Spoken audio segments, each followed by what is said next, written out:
ఈరోజు జనగామ న్యాయవాదులపై జరిగిన పోలీసుల దౌర్జన్యం తీవ్రంగా ఖండిస్తున్నాము. నేను హైకోర్టు అడ్వకేట్ ఈరోజు సిజే గారిని కలిసి ఉంది. మధ్యాహ్నం 1:30కు సార్ అపాయింట్మెంట్ తీసుకొని వారేమో అన్నారంటే ఒక రిప్రజెంటేషన్ ఇమ్మన్నారు. ఆ రిప్రజెంటేషన్ ఇస్తే దాన్ని పిల్గా తీసుకొని యాక్షన్ తీసుకుంటా అని చెప్పి మన సిజే గారు chief justice of the high court మనకు ఇవ్వడం జరిగింది. ఆ బాబు కూడా మాకు ఒకటి సీసీ ఫుటేజ్ పంపాడండి. చూడండి, చూస్తే మీకు అర్థమవుతుంది ఈ original CC footage police station లో పోలీసుల దౌర్జన్యం అనేది ఎట్లా జరిగిందో. ఇది వాళ్ళ కొడుకు నాకు ఫోన్ చేసి, సార్ దీన్ని దయచేసి షేర్ చేయండి, ఎందుకంటే ఇట్లా పోలీసులు అంటే ఒక మహిళ అక్కడ మహిళా న్యాయవాది ఉన్నది, ఆ మహిళా న్యాయవాది కూడా ఒక వల్గర్ లాంగ్వేజ్ యూజ్ చేసి ఫీడ్ చేయడం జరిగిందని అతని కొడుకు స్వయంగా నాకు వచ్చిన ఫుటేజ్ అండి.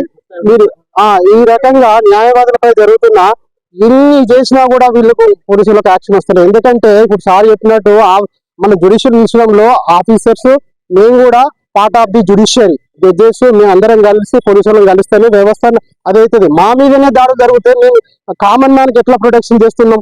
దీనిపై ప్రొటెక్షన్ యాక్ట్ పెట్టామని అన్ని గవర్నమెంట్ అడుగుతున్నాం. Government has not taken any actions. కానీ స్టిల్ గా ఏదైనా కూడా జరుగుతుంది. ఎందుకంటే ఇక ప్రజల్లో కూడా ఫేత్ కూడా కోల్పోతారు. న్యాయవాదులకే లేదు రక్షణ, మాకేదని అంటారు. అది చిన్న సివిల్ ఇష్యూ అండి. సివిల్ మ్యాటర్ లోపల జరిగిన సంఘటన డిప్యూటీ డీడ్ కి సంబంధించింది. దాంట్లో అసలు పోలీసులకు ఇంటర్ఫియర్ కావద్దు. Honourable high court are clearly stated that the police has no power to interfere civil matter. But వాళ్ళు బై టేకింగ్ ద బ్రైబ్స్ అంటే ఓన్లీ సివిల్ మ్యాటర్లు ఇష్యూ చేసుకొని అడ్వకేట్లను కూడా చేసుకోకుండా టార్గెట్ చేస్తున్నారు. వీటిని తీవ్రంగా ఖండిస్తున్నాం. ఈ రకంగా ఇప్పటికైనా సీఎం రేవంత్ రెడ్డి గారు దీనిపై స్పందించాలి. ఆయన కూడా హోమ్ మినిస్టర్ కాబట్టి న్యాయవాదం తెలంగాణలో ముఖ్య పాత్ర పోషించారు. వాళ్లకు ఇటువంటి దాడులను ఖండించి ఈ ప్రజాపాలన అంటున్నారు కదా, ప్రజాపాలన న్యాయవాదులకు న్యాయం చేయండి. ఆ రకంగా ప్రభుత్వాన్ని డిమాండ్ చేస్తూ సెలవు తీసుకుంటాను. ధన్యవాదాలు. సిజే గారిని కలవటానికి high court chief justice high court honourable high court ఇక్కడ వారి కలవటానికి ఇక్కడ మేము వేచి ఉన్నాము.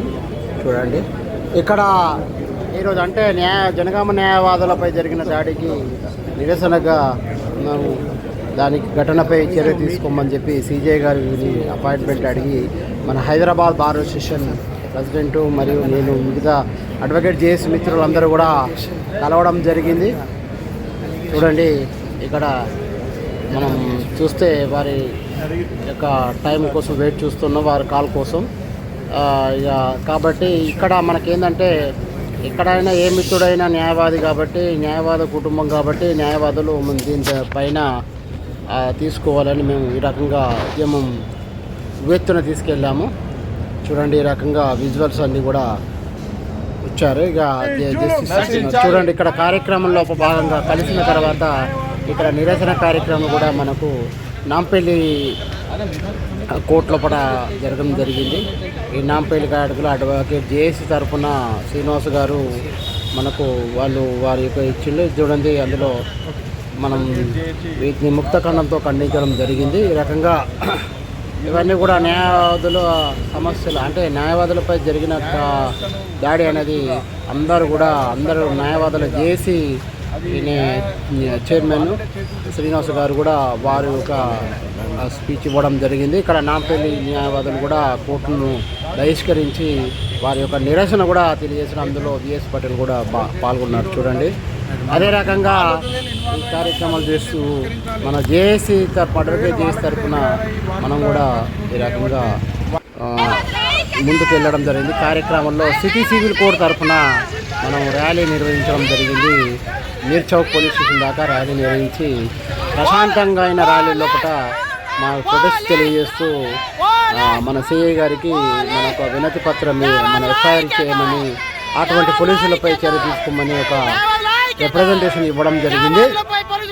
అందులో చూడండి, ఇక్కడ సిటీ సివిల్ కోర్టు నుంచి బయలుదేరి నినాదాలు ఇస్తూ ఇక్కడ విఎస్ పటేల్ మిగతా న్యాయవాదులు అడ్వకేట్ జేఎస్ తరఫున చాలామంది పార్టిసిపేట్ అయ్యారు. మధ్యాహ్నం సమయం లోపల కోర్టు లోపల పార్టిసిపేషన్ అయ్యి అక్కడ నిరసన తెలియజేసి ఈ రకంగా నిరసన కార్యక్రమంలో అడ్వకేట్ జేఎస్ తరఫున మన పోలీస్ స్టేషన్ దగ్గర కూడా వెళ్ళడం జరిగింది. ఇక్కడ చూడండి, ఇది పోలీస్ స్టేషన్ రకంగా ర్యాలీ చేస్తూ మేము సిఐ న్యూస్ చౌక్ గారికి రిప్రజెంటేషన్ ఇవ్వడం జరిగింది. వారు సానుకూలంగా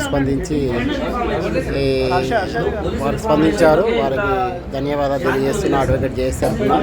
ఈ రకంగా న్యాయవాదుల పైన ఎవరైనా ఈ రకంగా దౌర్జన్యాలు చేస్తే ఎవరైనా మనం ప్రశాంతంగా శాంతియుతంగా మా యొక్క హక్కులను మేము కాపాడుకుంటున్నాము. ఇప్పటికైనా ప్రభుత్వాలన్నీ కూడా అడ్వకేట్ ప్రొటెక్షన్ యాక్ట్ తేవాలని కోరుకుంటున్నాను. Otherwise the government will lose faith on advocates community. The government has to take the steps to implement the Advocate Protection Act as early as possible, including central government also. We demand Advocate Protection Act. Yes, Patel, thank you for watching this video. Thank you, one and all. Advocates is also be part of the judicial system. Advocates, judges, police collectively responsible for discharge of their duties.